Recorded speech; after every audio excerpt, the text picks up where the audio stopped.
సర్వాధికారియు సర్వశక్తిమంతుడు సర్వలోకనాథుడు నిరంతర స్తోత్రార్హుడునైన యేసుక్రీస్తుల వారి ప్రశస్తమైన నామంలో ఈ షార్ట్ వీడియో చూస్తున్న మీ అందరికీ ఉదయకాలపు శుభములు వందనాలు తెలియజేస్తున్నాను.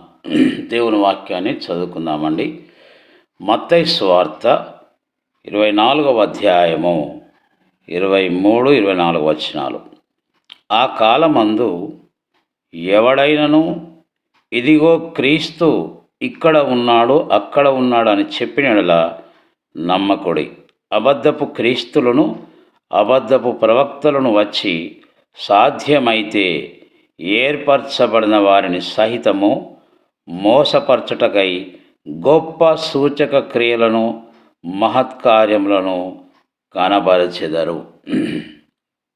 ఈ మాటలు ప్రభు అయిన యేసుక్రీస్తుల వారు శరీరధారిగా ఈ భూలోకంలో జీవించిన కాలంలో ఇక ఆయన తనకు తానుగా మానవాళి పాప విమోచన కొరకు బలిగా సమర్పించుకునే ముందు తన శిష్యులు ఆయన దగ్గరకు వచ్చి అడిగారు, అయ్యా, ఈ యుగ సమాప్తికి మరియు నీ యొక్క రాకడకు సూచనలు ఏమైనా ఉన్నాయా అని అడిగినప్పుడు ప్రభు అయిన యేసుక్రీస్తుల వారు చెప్పిన ఒక సత్యం ఇది.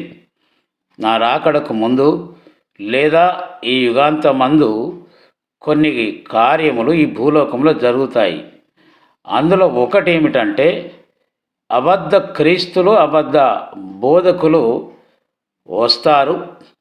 నా పేరుతో వారు కొన్ని అద్భుత కార్యాలు సూచక క్రియలు చేస్తారు. ఏర్పరచబడిన వారిని సైతము మోసం చేస్తారు అని చెప్పాడు. అసలుకు నకిలీకి పెద్ద తేడా ఏముండదండి, కొంచెమే ఉంటుంది. మనకు తెలుసు కదా, అసలు నోట్లు నకిలీ నోట్లు ఉంటాయి.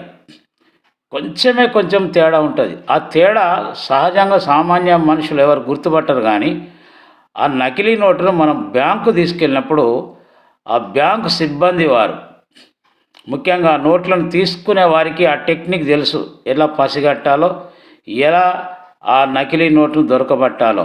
వారు వెంటనే చెప్పేస్తారు, ఇది నకిలీ నోట్ అండి, ఇది వినియోగంలో పనిచేయదు అని చెప్పేస్తారు.